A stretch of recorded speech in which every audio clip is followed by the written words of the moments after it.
Using the touchscreen to operate the camera and navigate through the menus is quite intuitive, but it can be a bit slow and fiddly, especially if you've got big hands like me. Luckily, there's another option, as you can also operate the camera using the various buttons and dials on the body, and they're ergonomically designed to be very easy to access and use. So once you've gotten used to them, you'll find yourself using the touchscreen less and less. And that can only be a good thing because it means that you'll have fewer greasy fingerprints all over your screen. So let's go over the camera's main buttons and dials. A good one to start with is the Q button, which is here, and this has the same functionality as the Q button, which is on the touchscreen. So if I press this now, that will give us access to the quick control screen. To navigate the screen, all you need to do is use these 4 buttons around the set button, and they're called the cross keys. And then you press the set button when you want to select something. So let's just give that a go. If I press the Q icon, and then if I navigate up to white balance, let's just say it's a sunny day, so if I press set to select, and then I press to the sunny day icon, I could press the set button in the centre to confirm my choice, but I don't have to. I can just start shooting straight away by pressing on the camera's shutter button like this, and then that would mean that my selection has been locked into place. On the back of the camera, just above the Q icon, we've got this other button, the AV button, which is an exposure control and has multiple functions depending on the shooting mode that you're in. In manual mode, this button allows you to change the aperture or the F number using this dial here on the front of the camera. In all the other creative modes, the button accesses the exposure compensation function, which means that you can use the dial to make your photos either brighter or darker. Now this dial here is one of the main controls on the camera's body. Without pressing the AV button, it adjusts the shutter speed, as I've already mentioned. But when you do press the AV button, these orange pointers on the monitor here shift from the shutter speed to the F number, like so. And then you can use this dial to adjust the F number. So if I do that left and right, you can see that number changes. If I were holding the camera normally like this, I'd be able to use my thumb to press all these buttons here, and then I'd use my index finger to adjust the main dial and to press the shutter button. In this way, it's possible to adjust all your essential settings like the aperture, shutter speed and the ISO really quickly. You can even do this with the camera held up to your eye because the values are shown just under the image when you're looking through the viewfinder, although these settings only appear when you press the shutter button halfway down to meter the amount of light in the scene. The first number is your shutter speed, the second is your aperture, then you've got the exposure level indicator, and then next to that is your ISO. And finally, the number at the end indicates the maximum number of photos that the camera can take in a continuous burst. In this case, the number is 9, which is the highest number that can be displayed here on this screen. Your maximum burst is actually much higher than 9. When the camera is set to JPEG, you can take anything between 20 and 40 continuous photos by just holding down your finger on the shutter button, as long as you have the camera's drive mode set to continuous shooting. And I'll talk more about drive modes later on in this video. Okay, so going back to the body of the camera, this dial here is really useful as a quick way to make changes once you've got the quick control screen up. So let's just access the quick control screen by pressing on the Q button here. I don't know if you can see that. So if I press the Q button, you can see that the white balance icon has been highlighted, and that's because that was the last button that I was adjusting when I was on this screen. Let me just turn the dial now. Oh, let's press it again. Let me just turn the dial. As you can see, I'm scrolling through the different white balance presets without having to go into the menu. You still need to use the cross keys here to navigate around the menu. So if I wanted to go to the quality of the image, I'll navigate over there, and then I can use the dial to adjust that, like so. Another essential button on the body of the camera is the ISO button, which is at the top of the front here. Press it and you go straight into the camera's ISO menu, allowing you to use any of the camera's navigation methods to make a selection. So you can use the scroll wheel, like so, or you can use the cross keys, like so, or you can use the touch screen and just press the selection that you want. Many buttons on the body of the camera have multiple functions. For example, these cross keys aren't just for navigation. They all have different functions attached to them. This top button directly accesses the white balance menu, so if I press it, we're taken into the white balance options. And then if I use the keys here, or if I use the scroll wheel, or if I touch on the screen, we can select various different white balance presets. Once you've got your setting selected, press the set button to go out of the menu. Okay, so what else do the cross keys access? This bottom one here takes you to your picture styles. The one over on the left here allows you to change your drive mode, and this one over here, the AF button, allows you to change your autofocus. AF focus changes the way your camera focuses when it's in autofocus, but it won't have any effect when this switch here on your lens is set to manual focus. So we need to switch it to AF, like so, for it to have any effect when we're using this button here. It also only works in creative zone modes, which are these 4 zones here. There are 3 autofocus choices. If I press the AF button now, I'll bring those up. So there are 3 different choices. The first one is suited to still subjects, and that's called one shot. The second one is suited for moving subjects, and that's called AI focus. And the third one is a combination of the two, and it adjusts depending on what's happening in the scene between still shots and moving subjects. It's best to stick with the first option for now, which is called one shot. So if I click on that now, as the other 2 modes can be tricky to use and can take a while to master. All of the buttons I've just talked about access settings that can be adjusted on the touchscreen. Now I want to talk some more about the other buttons on the camera's body. The first one is here, and it's called the live view button. When you press it, like that, the mirror inside the camera lifts up and you see a live view of what the lens is pointing at here on the monitor. This button is linked to the video functionality of the camera, and what you see on the screen is basically the same as what you see in movie recording mode. When you're in movie mode, this button becomes the camera's record button, but I'll talk more about that later. Live view is really useful because it shows you, at least to some degree, what your photograph's going to look like. The most important thing it shows you is exposure. To illustrate this, let me just change the exposure by adjusting the shutter speed. So if I underexpose the image, make it darker by dialing the shutter down. As you can see, the picture looks dark, and if I were to take a photograph, this is what you would get. So that's really underexposed.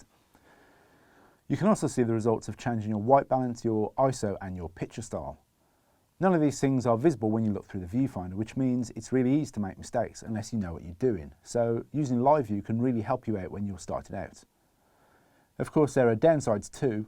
Live view is a big drain on the battery, and focusing can be a little bit slower. Live view also detaches you from the content of your photo, which, once you're up to speed with the technical side of things, is the thing that you should be concentrating on. Using the viewfinder gets you much closer to the content by isolating and framing your field of view, which is why it's still preferred by most photographers. When you're in live view, the settings and controls you can access are slightly different from normal.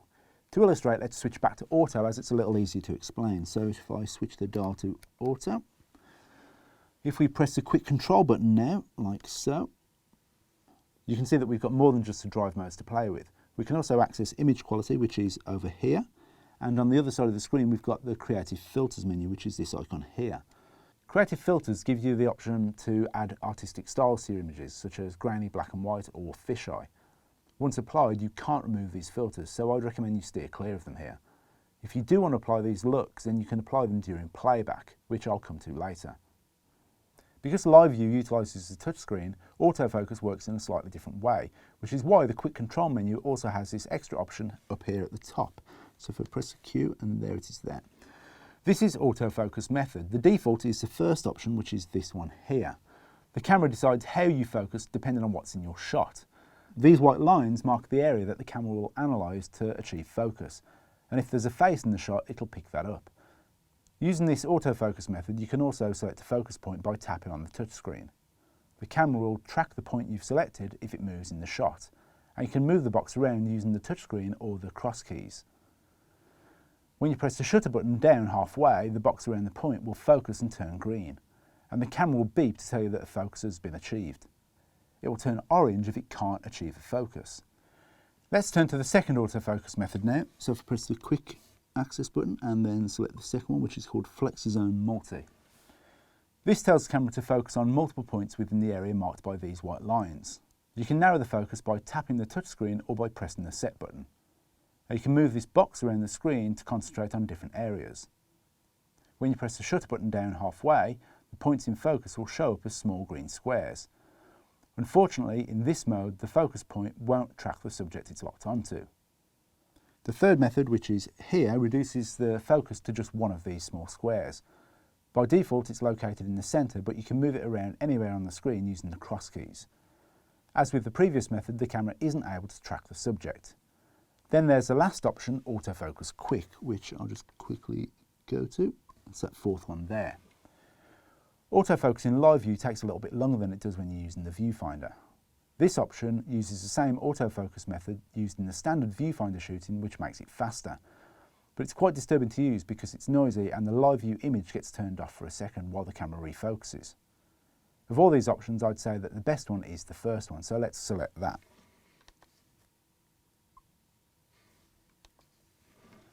You may have noticed there's also a magnifying glass down here in the corner, just there. This allows you to zoom in digitally on the scene, and it's useful if you want to check the accuracy of your focus. I won't demonstrate this in autofocus though, as it's really something that you'll find most useful when you're focusing manually. So let's switch to manual focus now. If I switch that there like that. Now we can press the magnifying glass icon on the screen, or I could use one of these buttons up here to digitally zoom in. Let's tap on the screen like that, and you'll see a white box appear in the centre. If I tap on it again, it will zoom in, and then if I tap on it one more time, it zooms in again. Now you can adjust the focus by dialing the focus wheel. Once you've got your focus nice and sharp, press the icon again, and you'll be back in normal shooting mode. There's one more additional function that opens up when you're in live view, and that's touch shutter. You enable it by pressing this icon down here at the bottom of the screen. If I tap on it now, you see that touch shutter has been enabled. Touch shutter allows you to take a photo by just touching the screen, but I'd recommend that you avoid this function because it's hard to control, so let's just turn that off again.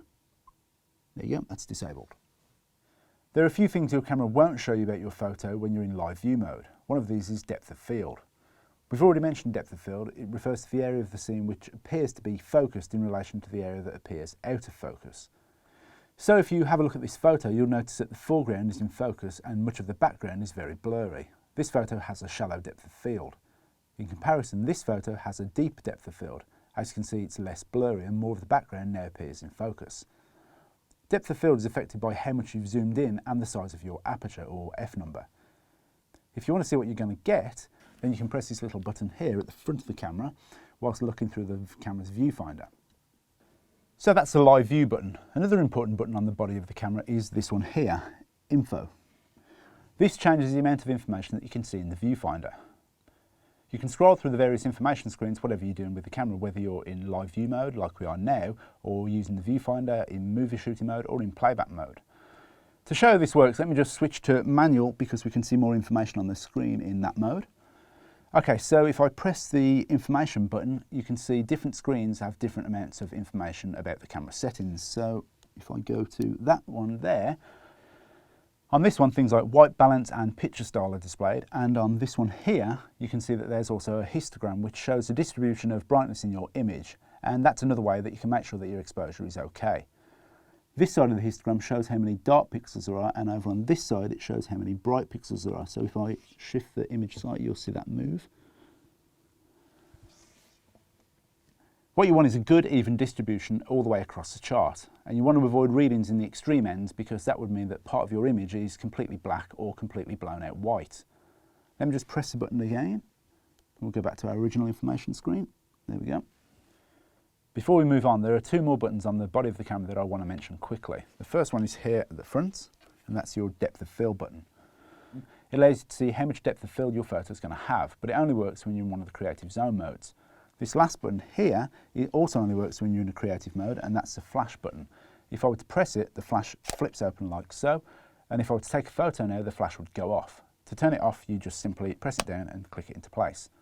In any of the basic zone modes, the flash button doesn't work. Even if you were to keep the flash physically open, it still wouldn't be activated unless the camera thought it was necessary.